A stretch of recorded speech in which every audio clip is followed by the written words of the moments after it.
precisa saber, perceber, fazer, e que isso daqui é um espaço seguro para a gente poder conversar e proteger as nossas crianças. Eu vou começar trazendo uma pergunta de uma pesquisa federal feita no Brasil pela Unesp, que é a seguinte: você já foi chamado por algum apelido na infância que ainda te dói? Que você lembre que você não gostava? E essa pesquisa traz que 95% das pessoas, quando são perguntadas sobre isso, respondem que sim, que elas levantam a mão, né? Se a infância da gente, de nós que somos adultos, ainda nos dói, que ainda nos incomoda, imaginem os nossos filhos que estão passando por essa fase agora de infância e adolescência. E que é tão complexa para o cérebro, para a formação de identidade, de caráter. O que às vezes pode parecer uma simples brincadeira, pode deixar marcas ao longo de uma vida toda. Então, o que eu preparei para vocês hoje é o que é bullying e o que não é, o retrato do Brasil em números, para a gente entender um pouquinho também dessa incidência no Brasil, os sinais que os nossos filhos nos dão, o bullying ele sempre deixa sinais, como que a gente pode conversar e agir para a gente conseguir combater esse tipo de violência, e um pacto que a gente propõe para toda a família atuar contra o bullying, na prevenção do bullying ou de qualquer outro tipo de violência. Então, o que é bullying e o que não é bullying, né? Vamos sair do achismo e trazer uma definição clara. A definição de bullying é qualquer ato de violência física ou psicológica intencional, repetitiva e sem motivação evidente. A gente tem uma lei que fala sobre isso de 2015 e uma lei agora de 2024 que fala especificamente sobre o cyberbullying. Então, para a gente poder configurar bullying, a gente tem três aspectos que são extremamente importantes e relevantes da gente compreender. Primeiro, a intencionalidade. A pessoa, ela quer magoar, ela quer humilhar ou ela quer excluir. Quem está fazendo o bullying está fazendo isso de forma intencional contra outra pessoa ou contra outras pessoas. O bullying, ele é repetitivo. Quando ele acontece uma única vez, uma intenção de magoar ou de excluir, se ela acontece uma única vez de forma isolada, isso ainda não é configurado como bullying. O bullying precisa ser repetitivo, a gente precisa ter repetição. E o terceiro item é que precisa ter um desequilíbrio entre quem age e quem sofre a violência, pois quem sofre a violência não consegue se defender sozinho. Então tem uma diferença aqui de hierarquia de poderes. A pessoa humilha, ela agride, ela faz isso de forma intencional, é repetitivo contra alguém que não consegue se defender, que não tem um grupo para defendê-la, tá? Conflito, gente. Conflito não é bullying, e isso a gente precisa, nem frustração é bullying, e a gente precisa compreender essa diferença para a gente poder dizer de fato que a criança está sofrendo ou que a criança está cometendo o bullying, tá? Então, o conflito, ele acontece uma vez ou poucas vezes, os dois lados se incomodam, não tem a intenção de humilhar, tem equilíbrio de poder e normalmente se resolve com uma conversa ou com uma mediação. O bullying, como eu falei, eu vou repetir isso algumas vezes, ele é repetido, ele tem um padrão sistemático, tem sempre o mesmo alvo, tem a intenção de humilhar ou ferir, tem um desequilíbrio claro de poder e exige uma intervenção estruturada. E quais são os tipos de bullying? Porque existem muitos tipos de bullying, né? Tem o bullying direto e físico, que é aquele de empurrar, beliscar, quebrar pertences da pessoa, esconder o material, bloquear caminho para a pessoa, não poder passar. Normalmente, ele não acontece na presença dos professores e dos adultos, isso acontece quando não tem uma supervisão direta fiscalizando as crianças, então também o que dificulta bastante, né, a vida da escola de poder perceber que isso está acontecendo. O segundo tipo é o bullying verbal, que é quando a gente traz esses apelidos cruéis, quando xingam, faz ameaças, chacotas, intimidações debochadas. O bullying social, que é excluir do grupo, espalhar boatos, vetar amizades e fazer a lei do gelo. Isso tem acontecido muito ultimamente. O que a gente mais tem visto é o bullying social, que dentro de sala de aula as pessoas se conversam, na frente dos professores a gente não percebe nenhuma diferença no grupo, mas na hora do recreio você não pode brincar, você não pode ser meu amigo, você está sendo ali excluído e tomando uma gelada de um grupo de pessoas. E o cyberbullying, que é o bullying virtual, que são, né, considerados os ataques em redes sociais, grupos de WhatsApps e em jogos online também. O que que a gente tem hoje do retrato do Brasil em números, para a gente se chocar um pouco? 4 em 10 adolescentes de 13 a 17 anos já sofreram bullying na escola. O Brasil é o quarto país que tem mais casos de bullying do mundo.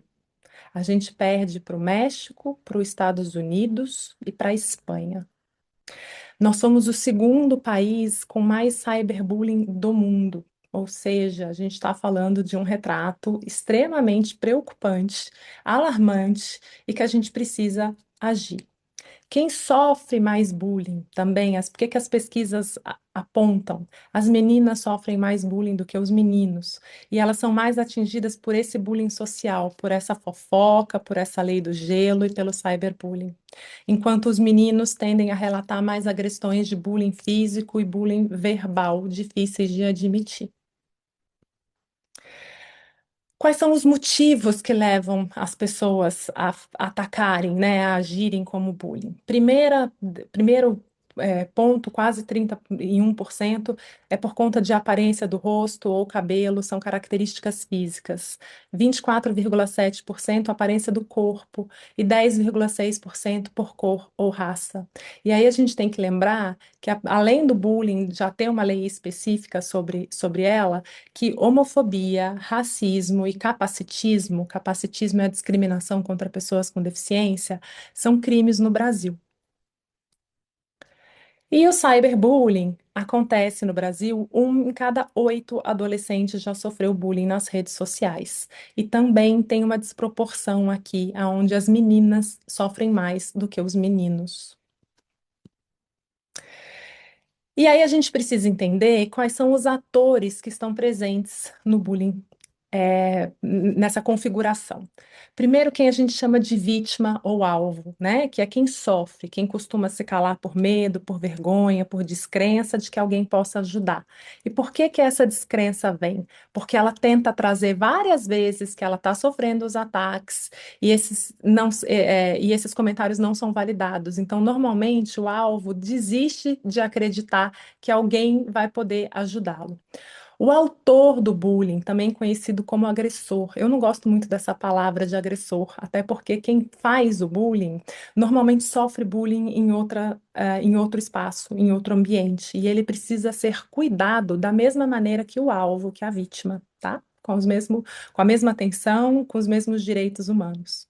Mas é quem ataca. Então, geralmente também vive algo difícil, muitas vezes é ou foi vítima de bullying em outro contexto. E, gente, a maioria esmagadora são os espectadores, que é quem vê o bullying acontecer e se cala. E eles são a maioria das crianças. Quando age, né, para o bullying em segundos, e eles são os nossos maiores aliados na prevenção de bullying.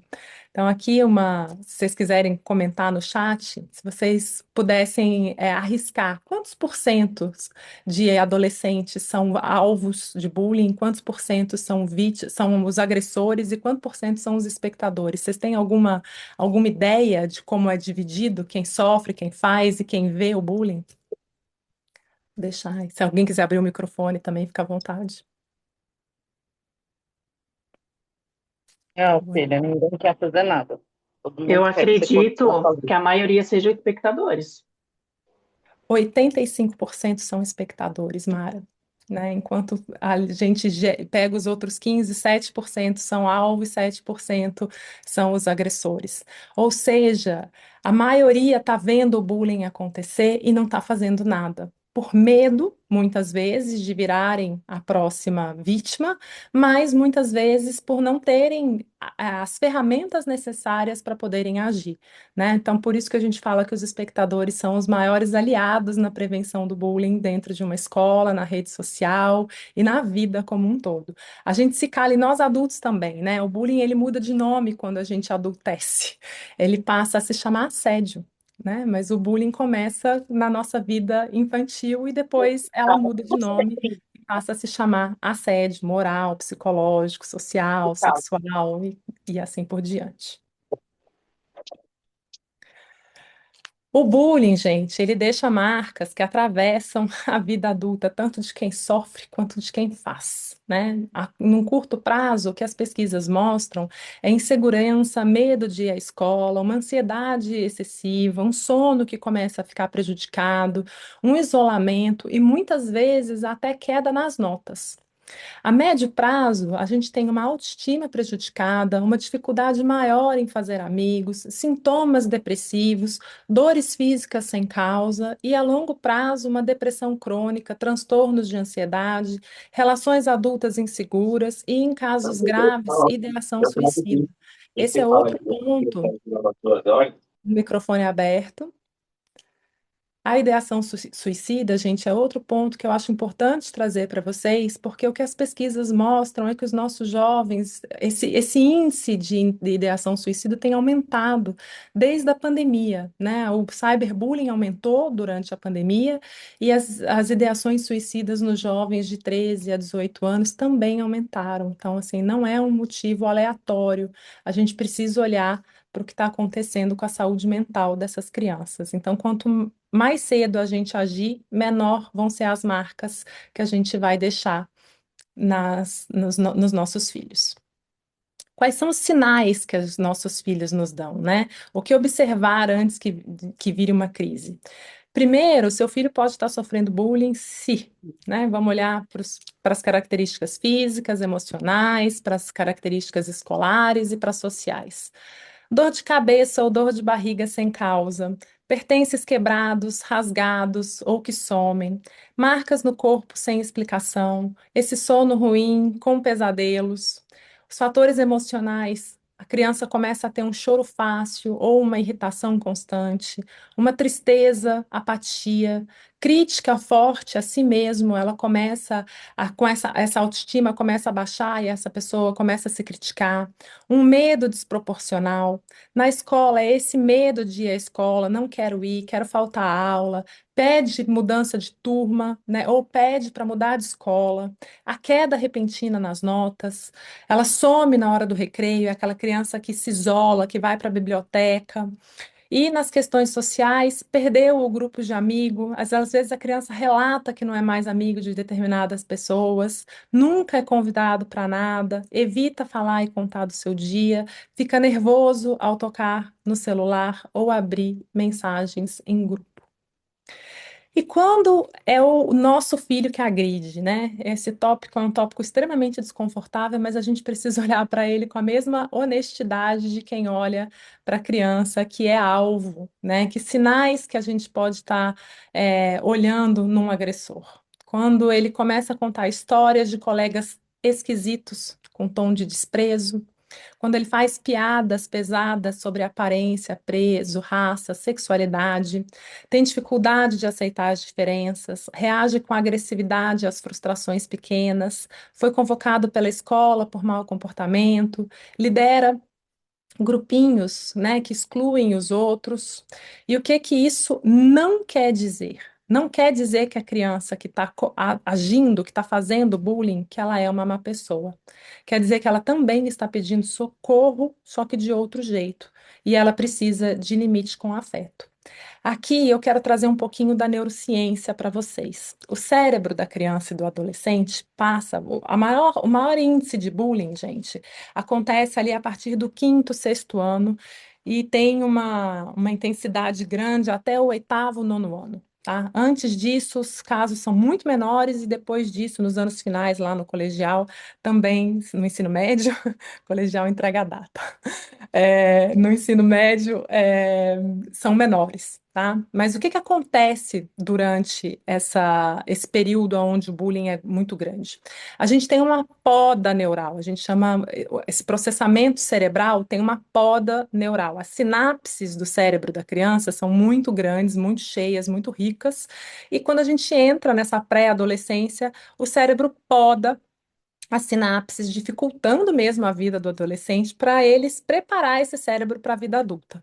Então, o adolescente ali ele tem uma fama de aborrecente, mas para quem estuda o comportamento cerebral, eu falo que isso é uma grande injustiça. É só um cérebro em poda neural e tudo fica mais difícil para esse adolescente. E o que que acontece? Que é muito importante a gente lembrar desde pequenininho, o cérebro é uma esponja. E aquilo que a gente vê em casa, ou que a gente vê nos filmes, ou que a gente vê nas redes sociais, são absorvidos. E se a gente naturaliza piadas dentro de casa, essa criança vai naturalizar fazer esse mesmo tipo de piada, que de piada não tem nada, em outros ambientes. Porque se a minha família faz, eu também posso fazer. Ou se o que eu estou consumindo nas redes sociais são atos de violência, aquilo cria na cabeça da criança, nesse cérebro, informação, em maturação cerebral, que ele também pode fazer.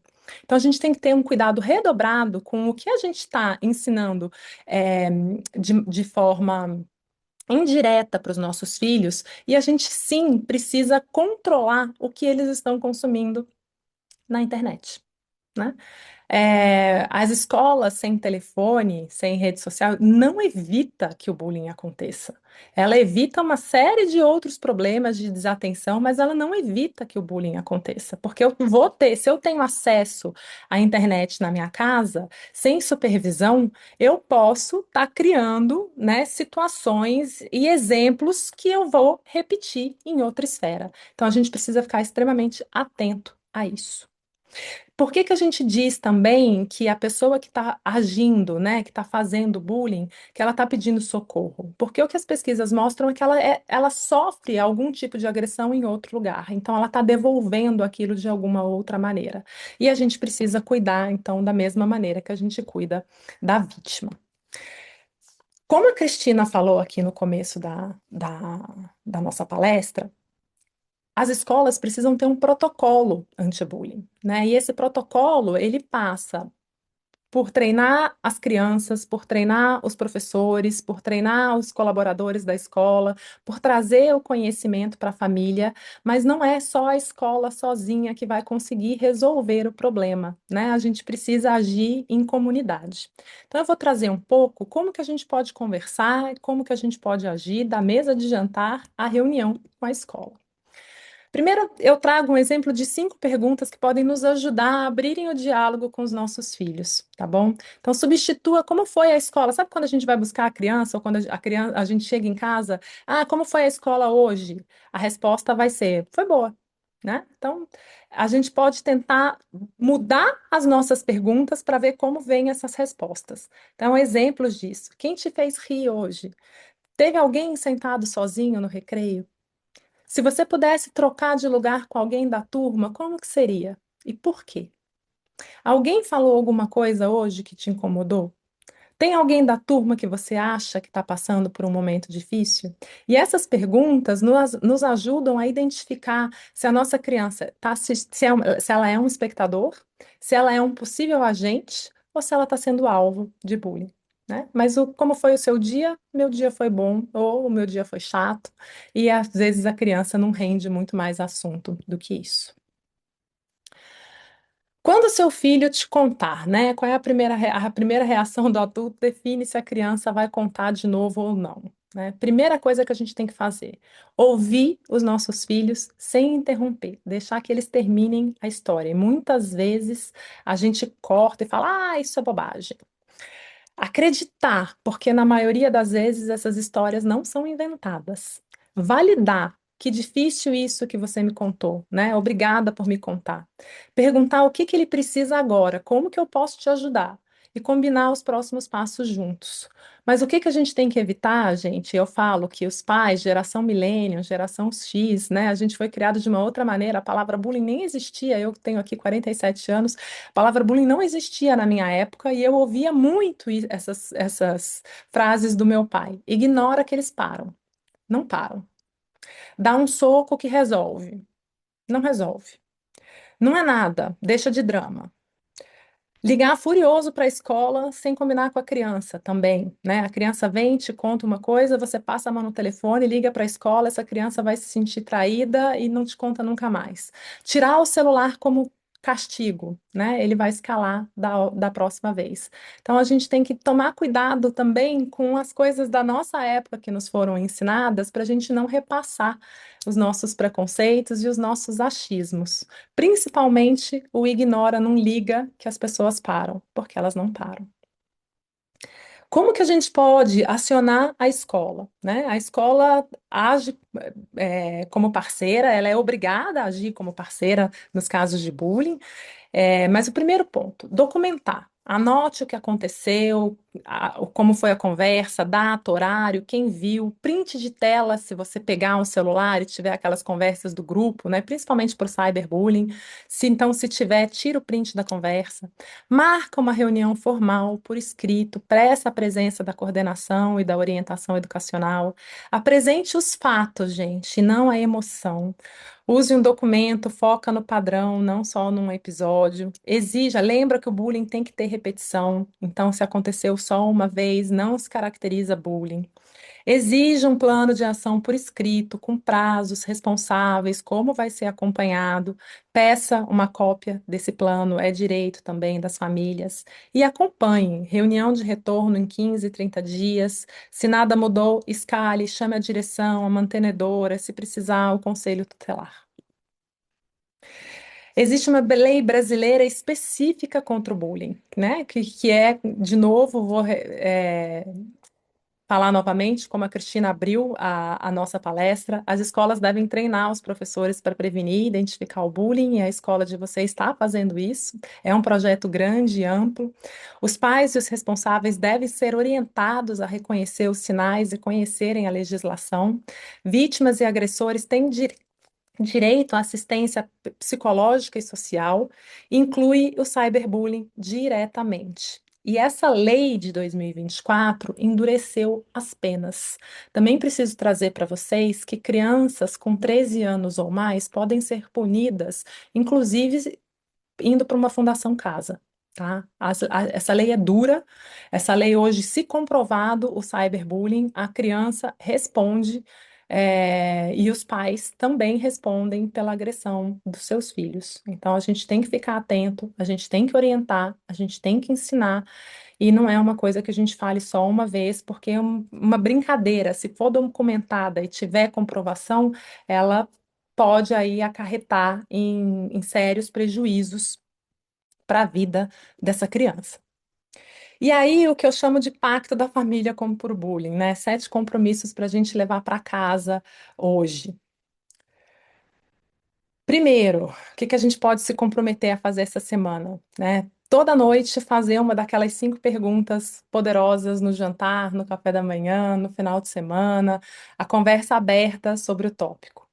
Não vou tolerar piadas sobre aparência, sobre raça ou sexualidade na minha casa, né? E nem fora da minha casa. E a gente tem que ser o exemplo para que os nossos filhos se tornem as pessoas que nós queremos que eles se tornem. Conhecer pelo menos 3 amigos do seu filho pelo nome, conhecer os pais, conhecer a família das crianças com quem os nossos filhos convivem. Vou olhar sem invadir o uso das redes sociais e dos jogos, gente. Eles precisam de supervisão. Os adolescentes precisam de supervisão. Eu sei que os filhos, quem tem aí filhos um pouquinho mais velhos, no Fundamental 2 ou no ensino médio, as crianças muitas vezes não querem compartilhar o telefone, mas elas ainda são menores de idade, e como eu falei, a lei responsabiliza essas crianças e também as famílias dessas crianças. Então, o olhar o celular é importante, ter o controle do que eles estão fazendo é importante. Vou ensinar o meu filho a ser um espectador ativo, defender quem está sofrendo. Gente, se eles são a maioria, São eles que podem ajudar a combater o bullying dentro da escola, porque eles estão assistindo, né? Como eu falei, o bullying dificilmente acontece na frente de um educador, ou na frente do professor, na frente da coordenação. Não acontece. Ele vai acontecer propositalmente na hora que não tem ninguém olhando. Mas o ninguém olhando, os pares estão olhando. E muitas vezes eles estão rindo. Ou eles estão nervosos, né? O riso, às vezes, é até de nervoso, de ansiedade do que aquilo. Ainda bem que não é comigo. Então, a gente tem que pegar os nossos filhos que estão ali como espectadores e explicar para eles que eles podem agir. Se eles não, sem plateia, o bullying não acontece. Se não tiver ninguém reforçando o agressor, o bullying não acontece.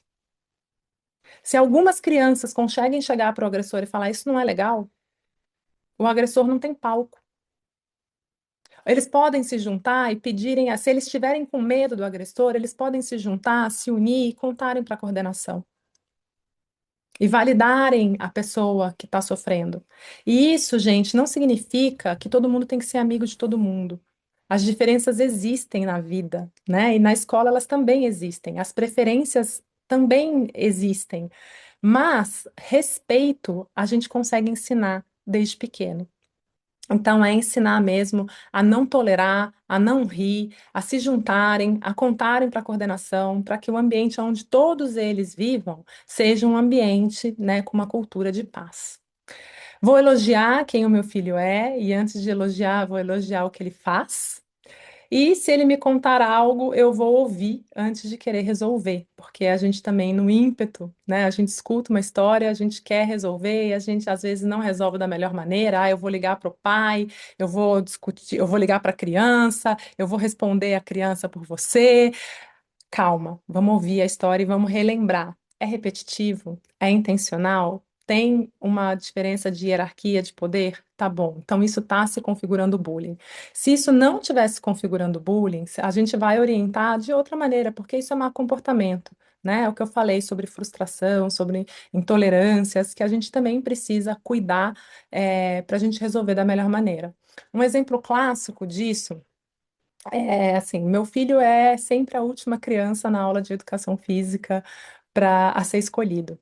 Isso é bullying? Vocês acham que é bullying ou não é?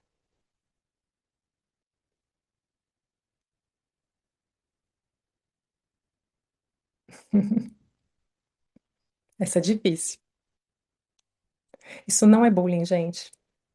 Se ele não estiver sendo xingado, se ele não estiver sendo colocado, você é a última pessoa a ser escolhida porque você é uma pessoa gordinha ou porque você não é bom no futebol, isso não é bullying. Isso é frustração. Agora, se uma criança não é a única da sala que não é convidada para o aniversário, vocês acham que isso é bullying ou não é? Todo mundo é convidado, menos uma. Aí é bullying. Aí é um caso de exclusão. Eu estou intencionalmente convidando a todos e excluindo um sem um motivo aparente, né? Então, assim, não é possível você gostar de todo mundo e não gostar só de um. Isso não existe dentro de uma realidade de um grupo, tá? Nenhum filho aprende a se respeitar com quem não o respeita. Então a gente precisa começar em casa. A escola, o time, a turma vem depois. É, Eu tenho certeza que todos vocês são ótimos pais. Eu tenho certeza que todos vocês têm ótimos filhos. Só de estarem aqui, né, num sábado de manhã chuvoso, mostra a preocupação de vocês, o interesse pelo tema, para que a gente possa juntos evoluir para uma escola livre de violência de qualquer tipo.